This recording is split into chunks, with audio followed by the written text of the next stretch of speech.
হ্যাঁ, সো আগে যে গ্রাফটা দেখালাম সেটা হচ্ছে উপরের এই তিনটা কেসের কম্বাইন্ড গ্রাফ এন্ড তিনটা সিনারিওতে। একটা হচ্ছে যে হলো বা সলিড কন্ডাক্টিং স্ফিয়ার, আর একটা হচ্ছে হলো নন কন্ডাক্টিং স্ফিয়ার। সবার জন্যই সেম গ্রাফ। আর এখানে তিনটা কেস, মানে সেন্টার থেকে ইয়া পর্যন্ত, রেডিয়াস পর্যন্ত, মানে ভিতরের রিজিয়ন, তারপর হচ্ছে সারফেস, আর হচ্ছে সারফেস থেকে বাইরে, সব কয়টা একটা গ্রাফে চলে আসছে। আচ্ছা, তোমরা সবাই একটু আবার সেম লিঙ্কে জয়েন করো, আমাদের মিটিং এর টাইম শেষ। এরপরে হচ্ছে এই পোর্শনটা দেখাবো। সবাই একটু কুইকলি জয়েন করো।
হুম হুম। হ্যাঁ, পোটেনশিয়ালের, হ্যাঁ, পোটেনশিয়ালের গ্রাফটা হচ্ছে লেস স্টিপার এরকম। পোটেনশিয়ালের গ্রাফটা হচ্ছে আবার এখানে সেন্টার থেকে সারফেস পর্যন্ত সেম থাকে, সো সেই গ্রাফটা কিন্তু এরকম হবে। কারণ ভিতরে কোন একটা পয়েন্টে ইয়া হচ্ছে, মানে পোটেনশিয়াল হচ্ছে ইসের সমান, সারফেসের সমান। সো সেখানে কিন্তু গ্রাফটা এরকম হবে।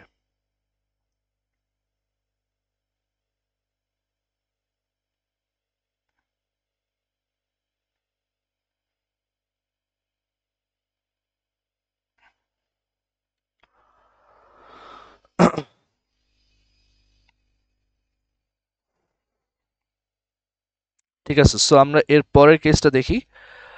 আহ, পরের কেসটা হচ্ছে সলিড সলিড নন কন্ডাক্টিং স্ফিয়ারের জন্য।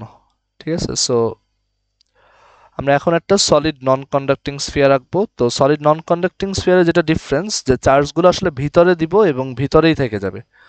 এরকম একটা স্ফিয়ার যদি হয়, তার ভিতরে হচ্ছে আমি এরকম চার্জ দিয়ে দিলাম, তার ভিতরে হচ্ছে এরকম চার্জ দিয়ে দিলাম। তো এখন এইটার জন্য মানে প্রথম দুইটা কেস সেম, তো আমি ওইটা আর দেখাচ্ছি না কারণ সবই সেম থাকবে। তোমরা নিজেরা একটু ট্রাই করো যে কেস 1 2 হচ্ছে সেম, যে সেন্টার থেকে বাইরে আর সারফেসে, ধরো এই হচ্ছে সেন্টার, এখান থেকে এই যে বাইরে কোনো একটা পয়েন্ট যদি নাও, সেন্টার থেকে আর স্মল আর ডিস্টেন্স দূরে, যেখানে ক্যাপিটাল আর হচ্ছে রেডিয়াস, তো সেন্টার থেকে স্মল আর ডিস্টেন্স দূরে বাইরে একটা পয়েন্ট যদি নাও, সেখানে ওই যে আবারও ই এর ভ্যালু দেখবা 1/4πε0 আসছে, 1/4πε0 q divide by small r square আসছে। গাউস ল দিয়েও সেম জিনিসটা করা যায়। কিভাবে করা যায়, যে ওই আগের মতোই এই রেডিয়াসের একটা স্ফিয়ার নিতে হবে, তারপর হচ্ছে গাউস ল অ্যাপ্লাই করতে হবে। তো সেটা আমি আর দেখাচ্ছি না, নিজেরা ট্রাই করো। আবার যদি আমি সারফেসের উপর কোনো একটা ইয়া নেই, সারফেসের উপর কোনো একটা পয়েন্ট নেই, সেখানে আমি যখন এরকম একটা গাউসিয়ান সারফেস দিয়ে এনক্লোজ করব, তার ভিতরে কিন্তু আসলে পুরো চার্জটা আটকা পড়বে। সো ওই ক্ষেত্রেও আমার এনক্লোজ চার্জ হবে কিউ। আর পুরো ফর্মুলাটা সেম থাকবে, দেখবো যে এখানে ই এর ভ্যালু আসছে E is equal to 1 divided by 4πε0 q divided by capital R square, মানে একই আসবে। চেঞ্জটা আসবে হচ্ছে যে ভিতরে একটা পয়েন্ট যদি নেই, এই স্ফিয়ারের ভিতরে রিজিয়নে যদি একটা পয়েন্ট নেই, সেখানে দেখবো ইলেকট্রিক ফিল্ডটা অন্যরকম, জিরো না, কারণ এখানে চার্জগুলো এরকম ভিতরে ডিস্ট্রিবিউটেড অবস্থায় আছে। তো আমি যদি এখানে ভিতরে কোনো একটা পয়েন্ট নেই, আমি যদি ভিতরে কোনো একটা পয়েন্ট চুজ করি, ধরো এই পয়েন্টটা নিলাম ভিতরে, এগুলো একটু মুছে দেই। তো আমি ভিতরে একটা পয়েন্ট নিলাম, এই পয়েন্টে হচ্ছে আমি ইলেকট্রিক ফিল্ড বের করতে চাই। তো আমি জানি যে এখানে ইলেকট্রিক ফিল্ড অবশ্যই বাইরের দিকে হবে, এগুলো যেহেতু পজিটিভ চার্জ, সো ইলেকট্রিক ফিল্ডটা ধরে নিলাম এরকম বাইরের দিকে, ইলেকট্রিক ফিল্ডটা হচ্ছে এরকম বাইরের দিকে। এখন এখানে আমাদের একটা গাউসিয়ান সারফেস নিতে হবে। তো গাউসিয়ান সারফেসটা নিব হচ্ছে যেই পয়েন্টে বের করতে যাচ্ছি ওই ডিস্টেন্স সমান, মানে এই ডিস্টেন্সটা হচ্ছে স্মলার, তো সেই ডিস্টেন্স সমান রেডিয়াস নিয়ে আমি একটা গাউসিয়ান সারফেস পিক করব। সো এখানে আমাদের সারফেসটা দেখতে হবে এরকম, এই স্ফিয়ারটা নিলাম, এটা হচ্ছে আমার গাউসিয়ান সারফেস। অ্যান্ড এই স্ফিয়ারে আমি যদি ডিএ নেই, ডিএটা এই দিকেই হবে, যদি ডিএ নেই দেখবো যে ডিএ হচ্ছে এই দিকে। তো আমি যদি এখন গাউস ল অ্যাপ্লাই করি এই কেস 3 তে, মানে ভিতরের কেসটাতে যদি গাউস ল অ্যাপ্লাই করি, তাহলে closed surface integral of E dot dA is equal to enclosed charge divided by epsilon naught. এখন ই ডট ডিএ, এখানে ই আর ডি এর মধ্যে অ্যাঙ্গেল হচ্ছে 0, সো ই ডিএ কস 0 এভাবে লেখা যায়, is equal to enclosed charge divided by epsilon naught. আর এরপর ই হচ্ছে বের করে আনতে পারবো, কারণ যেই গাউসিয়ান সারফেসটা নিচ্ছি এইটার যেখানেই যাব ইলেকট্রিক ফিল্ডের ভ্যালু সেম থাকবে, কারণ আমি যদি এইখানে আসতাম এখানে ইলেকট্রিক ফিল্ড ঠিক ততটুকুই থাকতো, আমি যদি এইখানে আসতাম সেখানে দেখতাম যে ইলেকট্রিক ফিল্ডের ভ্যালু একই, মানে জাস্ট ডিরেকশন ভ্যারি করে, বাট যেহেতু এটা একটা স্ফিয়ার, সেন্টার থেকে সবার ডিস্টেন্স সেম, ইলেকট্রিক ফিল্ডটা সব জায়গায় ইউনিফর্ম, মানে ওই সারফেসের উপর ইউনিফর্ম। সো ই হচ্ছে কনস্ট্যান্ট, বের করে আনা যাবে। আর এখানে থাকবে হচ্ছে close surface integral of DA, মানে সবগুলো এরিয়া ভেক্টরকে যোগ দিতে হবে, মানে এরিয়াকে যোগ দিতে হবে, সবগুলো ছোট এরিয়াকে যোগ দিব। তো সবগুলো ছোট এরিয়াকে যোগ দিলে আমরা জানি যেটা আসবে 4 পাই স্মলার স্কোয়ার, মানে এই ভিতরের যে স্ফিয়ারটার রেডিয়াস হচ্ছে আর, তার সারফেস এরিয়া 4 পাই আর স্কোয়ার স্মলার স্কোয়ার সমান এনক্লোজ চার্জ কত। এখানে কিন্তু এনক্লোজ চার্জ 0 না, এখানে আমরা দেখতে পাচ্ছি ভিতরে কিন্তু চার্জ আটকা পড়ছে, এই জায়গায় চার্জটা আটকা পড়ছে। সো ভিতরে কতটুক চার্জ আটকা পড়ছে সেটা আমরা এইভাবে বের করি যে আমাদের পুরা স্ফিয়ারের ভলিউম হচ্ছে 4/3 pi capital R cube, radius যেহেতু ক্যাপিটাল আর, এই ভলিউম বা আয়তনে চার্জ আটকা পড়ছে হচ্ছে কিউ, মানে পুরো স্ফিয়ারে চার্জ আছে কিউ। তাহলে 4/3 পাই স্মল আর কিউব, এই যে ভিতরে যে ছোট স্ফিয়ারটা আছে সেটার ভলিউমে কতটুকু আটকা পড়ছে, তো ইউনিটারি মেথড দিয়ে লেখা যায় q into 4/3 pi small r cube divided by 4/3 pi capital R cube.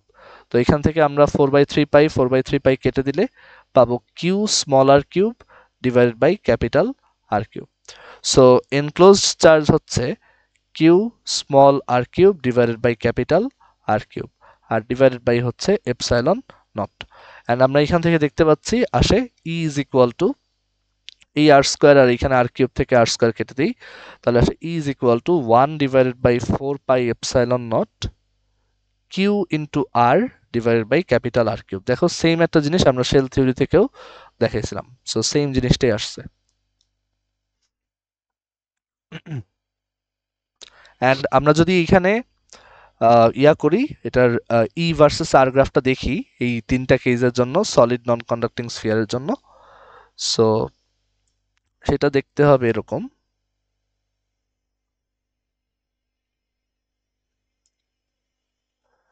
যে এখানে আমরা দেখতে পাচ্ছি যে চার্জগুলো এরকম ভিতরে হওয়ায় ভিতরে ইলেকট্রিক ফিল্ড কিন্তু 0 না, ভিতরে ইলেকট্রিক ফিল্ড আছে, এবং সেটা আমরা আরো দেখি যে এটা কিন্তু স্মল আর এর উপর প্রপোর্শনাল, মানে সেন্টার থেকে ডিস্টেন্সটা যত বেশি ইলেকট্রিক ফিল্ড তত বেশি, তার মানে একদম সেন্টারে হচ্ছে 0, আর এইখান থেকে ইলেকট্রিক ফিল্ডটা আস্তে আস্তে বাড়তে থাকে, সারফেসে উঠতে উঠতে এটা আস্তে আস্তে এরকম বাড়তে থাকে। সবচেয়ে বেশি হয় এই সারফেসে, সবচেয়ে বেশি হয় হচ্ছে সারফেসে, আর এখানে হচ্ছে এটা লিনিয়ারলি বাড়ে, কারণ এটা ই হচ্ছে আর এর প্রপোর্শনাল। আর এরপর এটার ভ্যালু হচ্ছে কমতে থাকে, এটার ভ্যালু হচ্ছে এরপর এরকম কমতে থাকে সারফেস থেকে যত বাইরে যাওয়া হয়। তো টপ ভ্যালুটা হচ্ছে 1/4πε0 q q divided by capital R square. আর একদম সেন্টারে হচ্ছে 0, এখান থেকে এটা লিনিয়ারলি বাড়ে, আর এরপর হচ্ছে যত বাইরে যাব তত এটা কমতে থাকবে। এটা হচ্ছে ই ভার্সেস আর গ্রাফ। ওকে, সো গাউস ল থেকে কারো কোনো কোশ্চেন থাকলে বলো। আমাদের গাউস ল এই পর্যন্তই। গাউস ল দিয়ে যে কটা ডেরিভেশন আছে আমরা দেখে ফেলছি।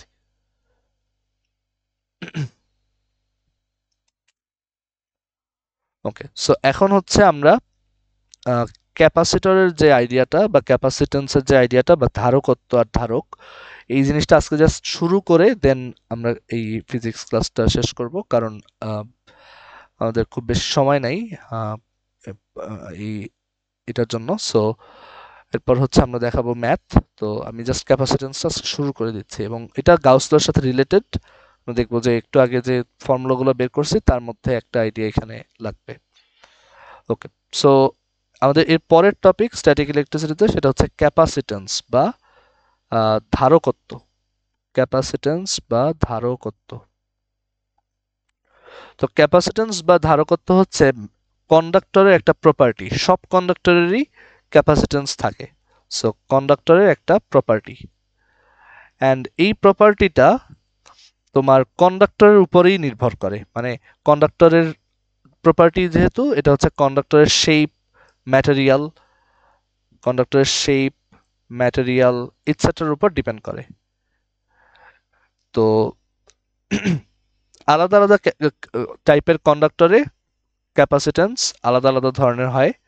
এটা একটা স্কেলার কোয়ান্টিটি, এটাকে হচ্ছে আমরা সি দিয়ে ডিনোট করি, সি। আর এইটার ইউনিট হচ্ছে ফ্যারাড। এই ক্যাপাসিটেন্স বা ধারকত্বর ইউনিট হচ্ছে ফ্যারাড, বা শর্টলি হচ্ছে এফ। তো ক্যাপাসিটেন্স বলতে আসলে কি বোঝায়, কোন একটা কন্ডাক্টরের ক্যাপাসিটেন্স বা কোন একটা পরিবাহীর ধারকত্ব বলতে আমরা আসলে কি বুঝি? তো একটা খুব সহজ আইডিয়া দেই, যে ধরো আমাদের একটা স্ফিয়ার আছে, একটা স্ফেরিক্যাল কন্ডাক্টর আছে। তো স্ফেরিক্যাল কন্ডাক্টরে আমরা জানি যে চার্জ হচ্ছে সব সারফেসে থাকে। তো আমরা ধরে নিলাম যে এই স্ফেরিক্যাল কন্ডাক্টরে শুরুতে কোনো চার্জ দেওয়া নাই। তো শুরুতে যেহেতু চার্জ 0, আচ্ছা আমাকে বলো তো যে তাহলে এইটার সারফেসে কোনো একটা পয়েন্টে, এটা রেডিয়াস যদি ধরি ক্যাপিটাল আর, তো আমাকে বলো তো যে শুরুতে এটার সারফেসে কোনো একটা পয়েন্টে ভোল্টেজ বা ইলেকট্রিক পোটেনশিয়াল কত?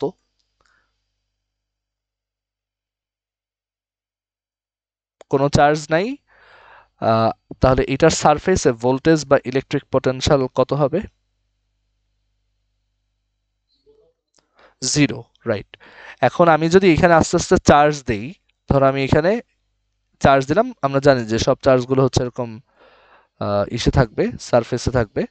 তো আমি যদি এখানে এরকম চার্জ দিতে থাকি, তাহলে ওর পোটেনশিয়াল বাড়তে থাকবে। এন্ড আমরা জানি এখানে যদি আমি কিউ পরিমাণ চার্জ দিই, তখন সারফেসে যে পোটেনশিয়াল ভি বা বিভব ভি, সেটা হচ্ছে 1/4πε0 q divided by capital R. এই পরিমাণ পোটেনশিয়াল হবে। শুরুতে ছিল 0, আস্তে আস্তে চার্জ দিছি, ভোল্টেজ বা পোটেনশিয়ালটা এরকম বাড়ছে। তো ক্যাপাসিটেন্স বলতে বোঝায় যে 1 ভোল্ট ভোল্টেজ বাড়াতে, 1 ভোল্ট ভোল্টেজ ইনক্রিজ করতে, কোন একটা কন্ডাক্টরের 1 ভোল্ট ভোল্টেজ ইনক্রিজ করতে, কোন একটা কন্ডাক্টরে 1 ভোল্ট ভোল্টেজ বা পোটেনশিয়াল ইনক্রিজ করতে যতটুক চার্জ লাগে সেটাই হচ্ছে ক্যাপাসিটেন্স। যতটুক চার্জ লাগে সেটাকে আমরা বলি হচ্ছে ক্যাপাসিটেন্স সি। মানে কোন একটা কন্ডাক্টর আছে, সেই কন্ডাক্টরের ইলেকট্রিক পোটেনশিয়াল 1 ভোল্ট ইনক্রিজ করতে অ্যামাউন্ট অফ চার্জ যতটুক বা রিকোয়ার্ড অ্যামাউন্ট অফ চার্জ যতটুক, সেটাই হচ্ছে ক্যাপাসিটেন্স বা ধারকত্ব সি। তো এখানে আমরা সেটা হিসাব করতে পারি এই কেসটায়। মানে আমরা এখানে যে এখন ক্যাপাসিটেন্সটা হিসাব করব, সেটা এই স্ফেরিক্যাল কন্ডাক্টরের জন্য স্পেসিফিক, অন্য শেপ হলে আবার অন্যরকম হবে। বাট এখান থেকে আমি আসলে মেইন সূত্রটা বা ফর্মুলাটা বুঝতে চাই এই ডেফিনেশন থেকে, যে বলছে 1 ভোল্ট ভোল্টেজ ইনক্রিজ করতে যতটুকু চার্জ লাগে। তো আমরা দেখতে পাচ্ছি যে শুরুতে এটার ভোল্টেজ 0 ছিল, লাস্টে গিয়ে ভোল্টেজটা হচ্ছে ভি, আর ভি এর ভ্যালু হচ্ছে এটা। তো ভোল্টেজ বেড়ে গেছে তাহলে ভি। সো আমরা দেখতে পাচ্ছি ভি ভোল্ট ইনক্রিজ করতে চার্জ লাগছে কত, কিউ। তাহলে 1 ভোল্ট ইনক্রিজ করতে চার্জ কতটুকু লাগতো, সেটা হচ্ছে কিউ ডিভাইডেড বাই ভি। তো এইটাকেই আমরা বলি সি বা ক্যাপাসিট্যান্স। তো আমরা সবসময় মনে রাখবো যে কোনো সেই যে কোনো কন্ডাক্টরের জন্য তার ক্যাপাসিট্যান্স বা ধারকত্বের সূত্র হচ্ছে C is equal to Q divided by V. তো এইখান থেকে একটা ভুল ধারণা অনেকের মধ্যে ক্রিয়েট হয় যে যেহেতু সি ইজ ইকুয়াল টু হচ্ছে কিউ ডিভাইডেড বাই ভি, তাহলে প্রবাবলি সি কিউ এর প্রপোর্শনাল আর সি ভি এর ইনভার্সলি প্রপোর্শনাল, মানে কিউ বাড়লে সি বাড়ে, ভি বাড়লে সি কমে। বাট ব্যাপারটা কিন্তু মোটেও এমন না। আমরা বলছি যে এটা হচ্ছে কন্ডাক্টরের নিজস্ব স্পেসিফিক প্রপার্টি, এটা শুধু কন্ডাক্টরের শেপ আর ম্যাটেরিয়ালের উপর ডিপেন্ড করে, আর কোনো কিছুর উপর ডিপেন্ড করে না। তো বাস্তবে যেটা হয় যে C is equal to Q by V, এটা হচ্ছে সি এর ডেফিনেশন, বাট সি ওদের উপর ডিপেন্ড করে না। রাদার যেটা আসলে বলা যায় যে কিউ সমান হচ্ছে সিভি। তো এই সি হচ্ছে একটা কনস্ট্যান্ট, মানে একটা কন্ডাক্টরের ক্যাপাসিট্যান্স সবসময় ফিক্সড, মানে তার শেপ আর ম্যাটেরিয়াল যদি ফিক্সড থাকে তার ক্যাপাসিট্যান্স অলওয়েজ ফিক্সড। তো এইখান থেকে বোঝা যায় যে আমি ভোল্টেজ যত বেশি বাড়াতে চাবো আমার তত বেশি চার্জ দিতে হবে, বাট ক্যাপাসিট্যান্স কিন্তু সেম থাকবে। এবং কতটুক চার্জ দিতে হবে সেটা হচ্ছে এই সি ডিসাইড করে, যে ভি এর ভ্যালু এত করতে চাও, তো তার সাথে ওর সিটা মাল্টিপ্লাই করলে রিকোয়ার্ড অ্যামাউন্ট অফ চার্জ পাওয়া যাবে। তো এইটা হচ্ছে আমাদের ক্যাপাসিট্যান্সের আইডিয়া। অ্যান্ড এখান থেকে ওর ইউনিটটা দেখো, ফ্যারাড ইউনিটের ইকুইভ্যালেন্ট হচ্ছে কুলম্ব পার ভোল্ট। এই যে কিউ এর ইউনিট হচ্ছে কুলম্ব ক্যাপিটাল সি, আর ভি এর ইউনিট হচ্ছে ভোল্ট। সো কুলম্ব পার ভোল্ট, এটাকেই আমরা ফ্যারাড বলি, এটাকে আমরা বলি হচ্ছে ফ্যারাড। তো এখন আমরা বুঝলাম যে ক্যাপাসিট্যান্সের মেইন আইডিয়া হচ্ছে এটা। তো স্ফেরিক্যাল ক্যাপাসিট্যান্সের জন্য, যেহেতু এখানে ছবিটা আঁকাই আছে, সরি স্ফেরিক্যাল কন্ডাক্টরের জন্য, স্ফেরিক্যাল কন্ডাক্টরের জন্য আমরা এখন দেখি যে তার ক্যাপাসিট্যান্সের ভ্যালু কত। স্ফেরিক্যাল কন্ডাক্টরের জন্য তার ক্যাপাসিট্যান্সের ভ্যালু কত। তো আমরা দেখতে পাচ্ছি যে এখানে ফর্মুলা হচ্ছে C is equal to Q divided by V. তো ভি এর আবার ভ্যালু হচ্ছে 1 divided by 4 pi epsilon naught q by R. তো এখান থেকে আমরা দেখতে পাই যে কিউ আর কিউ কাটা যায়, এখান থেকে আলটিমেটলি থাকে 4 পাই এপসাইলন নট আর। এইটা হচ্ছে একটা স্ফেরিক্যাল কন্ডাক্টরের মানে ক্যাপাসিট্যান্সের formula, C is equal to 4 pi epsilon naught R. And এখান থেকে দেখো এই এপসাইলন নটটা হচ্ছে ম্যাটেরিয়াল, আর মানে ম্যাটেরিয়াল ডিপেন্ডেন্সি, আর এই ক্যাপিটাল আর যেটা সেটা কিন্তু ওর শেপ, মানে ওর সাইজ কত বড়, মানে একটা বড় স্ফিয়ারের ক্যাপাসিট্যান্স বেশি, একটা ছোট স্ফিয়ারের ক্যাপাসিট্যান্স কম। ঠিক আছে, এই হচ্ছে আইডিয়া। তো স্ফেরিক্যাল কন্ডাক্টরের ক্যাপাসিট্যান্স বের করে দেখলাম। তো এখন আমাদের এইখানে মেইন যে টাইপের কন্ডাক্টরের ক্যাপাসিট্যান্স আমাদের বের করতে হবে, তো সেইটা আমরা দেখি। তো সেটা হচ্ছে, সেটাকে আমরা বলি হচ্ছে একটা প্যারালেল প্লেট ক্যাপাসিটর বা সমান্তরাল পাত ধারক। Parallel plate capacitor, parallel plate capacitor. তো এখানে আমরা একটা নতুন টার্ম দেখতে পাচ্ছি, ক্যাপাসিটর। মানে একটু আগে পড়ছি ক্যাপাসিটেন্স, তাহলে ক্যাপাসিটর জিনিসটা কি? ক্যাপাসিটর কি যার ক্যাপাসিটেন্স আছে সেই ক্যাপাসিটর? তো এইটা একটু অ্যাড্রেস করি যে হোয়াট ইজ ক্যাপাসিটর। তো ক্যাপাসিটরের মিনিং হচ্ছে বা ডেফিনেশন হচ্ছে, ক্যাপাসিটর মানে হচ্ছে মানে যত ক্যাপাসিটর আছে সবাই কন্ডাক্টর অবশ্যই, কিন্তু সব কন্ডাক্টর ক্যাপাসিটর না, কারণ অনেক কন্ডাক্টরের ক্যাপাসিটেন্স জিরো। তো ক্যাপাসিটর তাদেরকেই বলা হয় যেই কন্ডাক্টরগুলোর ক্যাপাসিটেন্স আছে, মানে একটা পজিটিভ ক্যাপাসিটেন্স আছে। তো এখন মানে একটা মানে নন জিরো ক্যাপাসিটেন্স আছে। তো ক্যাপাসিটরের ভালো ডেফিনেশন হচ্ছে, ক্যাপাসিটর হচ্ছে এমন একটা device, a device which can store a device which can store a device which can store electrical energy, a device which can store electrical energy in the form of charge, in the form of charge, এমন একটা device যেটা হচ্ছে charge রূপে শক্তি সঞ্চয় করতে পারে, তড়িৎ শক্তি সঞ্চয় করতে পারে, তাকেই আমরা বলি ক্যাপাসিটর। তো প্যারালাল প্লেট ক্যাপাসিটর হচ্ছে তার একটা এক্সাম্পল। ইভেন স্ফেরিক্যাল কন্ডাক্টর একটা ক্যাপাসিটর, মানে ক্যাপাসিটর আমরা এখানে দুইটা ক্যাপাসিটর নিয়ে ডিসকাস করব। একটা হচ্ছে এই parallel plate capacitor, parallel plate capacitor এটা নিয়ে ডিসকাস করব।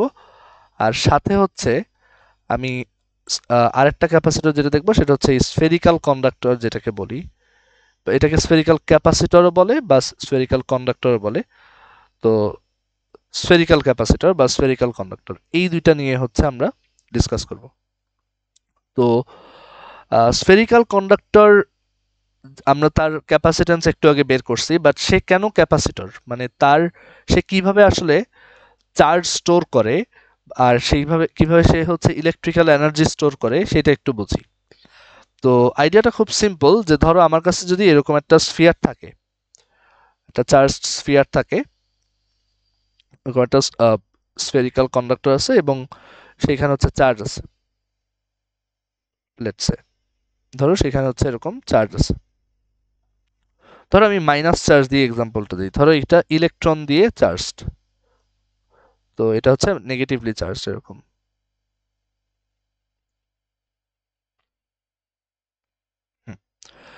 তো এখন এইখানে চার্জ স্টোর হয়ে আছে, এটা তো ট্রু, যে আমি যদি এটাকে এরকম চার্জ দিয়ে তারপর রেখে দিই চার্জটা থাকবে, যদি কোনো ওয়্যার দিয়ে কানেক্ট করি তখন দেখা যাবে যে চার্জটা চলে যাবে, বাট এমনিতে আইসোলেটেড অবস্থায় রাখলে চার্জটা অবশ্যই এখানে স্টোর হয়ে থাকবে ওর সারফেসে। এখন এটা কিভাবে ইলেকট্রিক্যাল এনার্জি স্টোর করতেছে সেটা হচ্ছে যে ধরো আমি এই স্ফিয়ারটাকে এইখানে হচ্ছে একটা বাল্বের সাথে কানেক্ট করলাম তার দিয়ে, আর এই তারটা ধরো এরপর আমি গ্রাউন্ডে কানেক্ট করলাম এখানে। তো সেক্ষেত্রে যেটা হবে, এইখানে এতক্ষণ ইলেকট্রনগুলা এই জায়গায় স্টোরড ছিল, তাদের যাওয়ার জায়গা ছিল না, বাট এখন কিন্তু ইলেকট্রনগুলা যাওয়ার একটা রাস্তা পেয়ে গেছে, অ্যান্ড সেই ইলেকট্রনগুলা তারা কিন্তু এই দিকে দৌড় দিবে তখন। তো এইদিকে যদি দৌড় দেয় এবং তারা হচ্ছে গ্রাউন্ডে চলে যেতে যাবে, তো তারা যদি এই দিকে দৌড় দেয় তখন যেটা হবে যে এই বাল্বের মধ্যে দিয়ে যদি যায় তখন এই বাল্বটা জ্বলে উঠবে। সো এই যে ইলেকট্রনগুলোর কিন্তু মানে তারা কিন্তু এই যে দৌড় দিচ্ছে, এখানে কিন্তু আমরা ইলেকট্রিক্যাল এনার্জি পাচ্ছি এবং সেই ইলেকট্রিক্যাল এনার্জি এখানে বাল্বে লাইট এনার্জিতে কনভার্ট হচ্ছে। তো এই যে চার্জ স্টোর করে রাখছি, এটা কিন্তু আমরা ওয়ান টাইপ অফ এনার্জি আসলে স্টোর করে রাখছি, মানে চার্জগুলা এটা আমরা আরো একভাবে বুঝি যে আমরা পড়ে আসছি যে এভাবে দুইটা চার্জকে যদি আমি কাছাকাছি আনি, একটা যদি Q1 হয় একটা যদি Q2 হয় আর তাদের মাঝখানে ডিস্টেন্স যদি R হয়, তখন সেখানে কিন্তু একটা পোটেনশিয়াল এনার্জি জমা হয়, সেটা হচ্ছে 1/4πε0 Q1 Q2/R। এটাকে আমরা বলছিলাম ইলেকট্রিক পোটেনশিয়াল এনার্জি। তো এখানে যে এই চার্জগুলো একত্রিত হয়ে এক জায়গায় আছে, এখানে কিন্তু একটা পোটেনশিয়াল এনার্জি আছে, একটা যাওয়ার রাস্তা পেলে তখন কিন্তু তারা রিপেল করে দৌড় দিবে, মানে একটা একটার সাথে রিপেল করে দৌড় দিবে এবং সেই পোটেনশিয়াল এনার্জিগুলো কিন্তু কাইনেটিক এনার্জিতে রূপান্তর হবে, সেটাই হচ্ছে ইলেকট্রিক্যাল এনার্জি। আর সেটাই আমরা এখানে আবার লাইট এনার্জি ফর্মেও পাবো। তো আমরা বুঝতে পারতেছি যে চার্জ স্টোর করার মাধ্যমে আমরা আসলে এনার্জি স্টোর করে রাখতে পারি। তো সেইটাই হচ্ছে ক্যাপাসিটর করে, যে ক্যাপাসিটর চার্জ স্টোর করার মাধ্যমে ইলেকট্রিক্যাল এনার্জি স্টোর করে রাখে। তো এইটা গেল হচ্ছে আমাদের স্ফেরিক্যাল ক্যাপাসিটর এবং তার সি এর ভ্যালু আমরা অলরেডি বের করছি, সি সমান হচ্ছে 4πε0, আর মানে রেডিয়াস যত বেশি সি তত বেশি। আচ্ছা এখন আসি প্যারালাল প্লেট ক্যাপাসিটর, এটা আজকে পড়ানোর সময় হবে না, আমি জাস্ট এটা ছবিটা এঁকে শেষ করি। যে প্যারালাল প্লেট ক্যাপাসিটরে প্যারালাল প্লেট ক্যাপাসিটরটা দেখতে হচ্ছে দুইটা প্লেট, দুইটা চার্জ প্লেট মুখোমুখি রাখা হয়, যেটা আজকে আমরা শুরুর দিকে দেখছি যে এরকম একটা প্লেট থাকে আর এরকম আর একটা প্লেট থাকে, দুইটা মুখোমুখি রাখা থাকে, একটা হচ্ছে প্লাস কিউ চার্জে চার্জড, একটা হচ্ছে মাইনাস কিউ চার্জে চার্জড। আর তাদের মধ্যে সেপারেশন বা ডিস্টেন্স হচ্ছে ডি। তো এই অ্যারেঞ্জমেন্টটাকেই আমরা বলি হচ্ছে প্যারালাল প্লেট ক্যাপাসিটর। তো এইটা নিয়ে আমরা নেক্সট দিন ডিসকাস করব, এবং এখান থেকে আসলে দেখানো যায় যে এই সি এর ভ্যালুটা হচ্ছে epsilon naught capital A divided by D, যেখানে ডি হচ্ছে এই সেপারেশন আর এ হচ্ছে এই সারফেসগুলার ক্রস সেকশনাল এরিয়া। এ হচ্ছে এই, সরি, এরিয়া আর কি, এই সারফেসগুলোর এরিয়া। তো এটা কিভাবে আসে আমরা নেক্সট ক্লাসে দেখাবো। ঠিক আছে, সো আজকে ফিজিক্স এই পর্যন্তই। কারো কোনো কোশ্চেন আছে?